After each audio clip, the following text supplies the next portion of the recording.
সব সময় আল্লাহর কাছে এই দোয়াটা যেন আমরা করি, আল্লাহ কিয়ামতের দিন তুমি আমার হিসাব নিও না, আল্লাহ তুমি আমার বিচার বসিও না, আল্লাহ তুমি দয়া করে আমারে মাফ করে দিও। আল্লাহ যার বিচার করবেন ও জাহান্নামে যাবে, আর যার বিচার করবেন না সে জান্নাতে যাবে।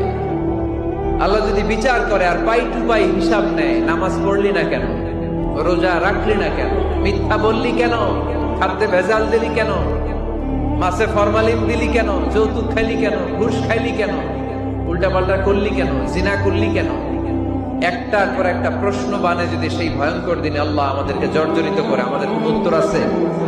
সেদিন আমাদের বাঁচার কোন উপায় আছে? তাই আমরা সবাই আল্লাহর কাছে দোয়া করবো, আল্লাহ কোনো বিচার টিচার মানি না, কোনো বিচার করতে পারবো না, দয়া করবা। কথা কয় না? কি করবে? এবার আওয়াজ করে বলেন, বিচার চান না দয়া চান?